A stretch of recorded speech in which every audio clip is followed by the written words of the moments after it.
is a beautiful day for some DSA. Genie, we take it down! Meta teams!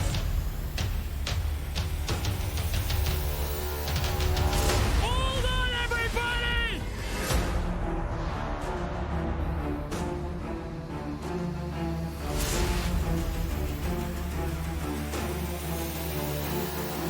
Cozy Gamer! Go Cozy!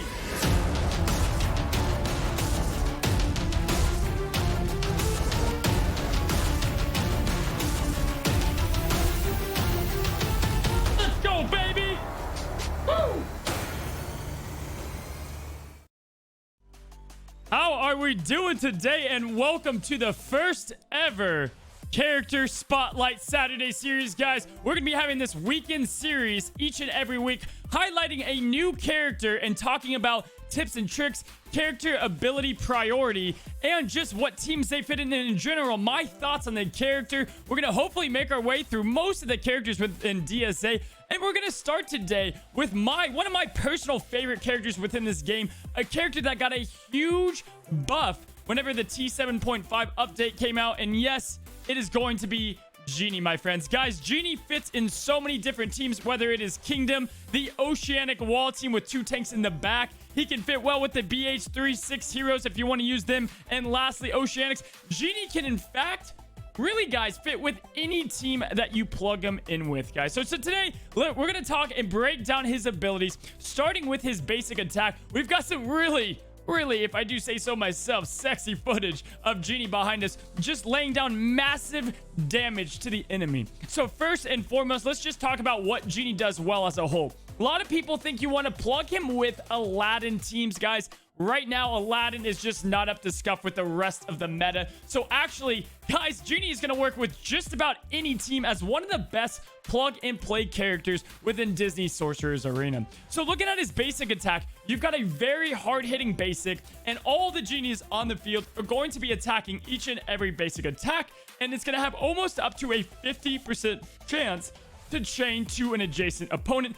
Very clean and efficient way to be getting through those nasty hero evades. Does remarkable damage. Even with a speed stone, this thing stacks up damage because each time a enemy gets hit, it's going to be doing 50% more damage. Moving on to his next and first special, it's going to be the rocket ability, a real firecracker. And guys, the real firecracker is going to have up now to an 80% chance to inflict silence, so you can still have somewhat of these triple silence teams, even without Honey Lemon or someone like that. You can have Hero lined up with Elsa, Bubbles, and Genie for triple silence, still getting all that silence out on the field. Guys, there's so many teams that this guy can line up with, and I'm excited to keep talking about him. Next up, we look at his next ability, Hat Trick. Remarkable and very underrated ability within DSA, guys. First and foremost, if you look right here, Hat Trick is going to remove harmful effects from your allies. It's going to flip it to the helpful effect,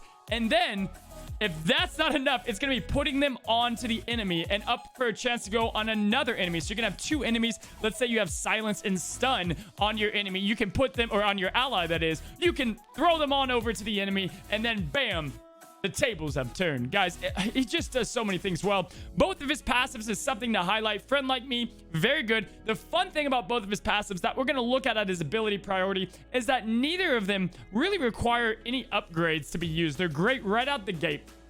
Pulling up the enemy ability, or the ability priority guide here, you've got the basic being the first thing you want to level up. Those are your Alpha Ruin upgrades. The basic over to the red firecracker, followed by basic again. His big trick, guys, as we know, is Shadow Genie, guys. Shadow Genie is the name of the game. Your goal is to get as many Genies as you can out on the field as possible. Then you want to follow that up with Hat Trick, back to the silence, getting that going again, back to Hat Trick, and then you want to finish off and get that increased chance of adjacent damage. And then, of course, guys, you can worry about the passives later on. So his abilities are not that mind-boggling on what to upgrade first. Guys, looking at his stats, he's got a staggering 116 speed. You can get that up way up with the speed stone, or you can go with an attack stone. You can't go wrong with either one of these. I prefer running a very fast Genie, as that does fit my playstyle a little bit more, guys. So let's talk about some other things that Genie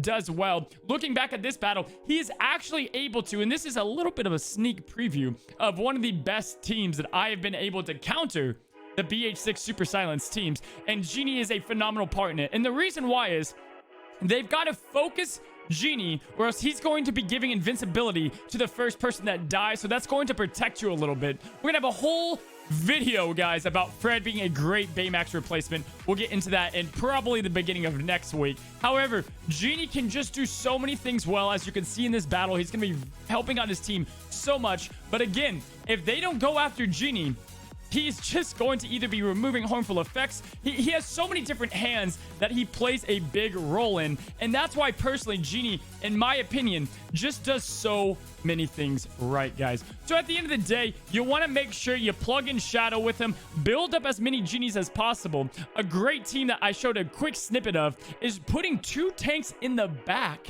Put Genie in the front, and then you can kind of put whoever you want, Hero and some other characters, and just build up those Genies through the duplicates and through the shadows. And then you've got your tanks holding up the taunts in the back, while you've got a flood of Genies building up on the battlefield. And you should start to really rack up that damage and swiftly take out your opponent, guys. Genie is an elite character, one of the best characters in the game, and can fit.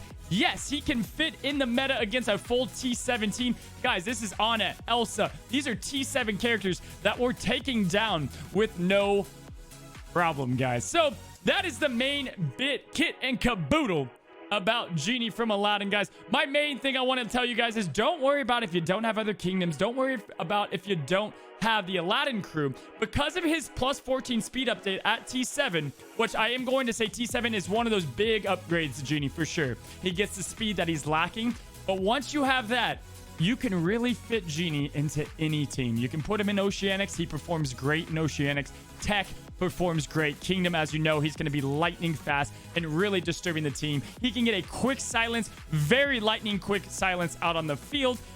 Everything he does is well, guys. And y'all, you're going to be using Genie a lot once you find out just how good he is. Guys, hopefully you enjoyed this first character spotlight Saturday. We're going to be getting to these to you each and every weekend, guys. Highlighting a new character, talking about some tips, tricks, ability priorities, and the best teams to use them in. Guys, let me know down in the comments below, A, if you're enjoying your weekend, and B, if you like to see a new character spotlight series on a weekly basis, guys. Hope you're having a great day. And as you know, until next time, Cozy Club, stay cozy.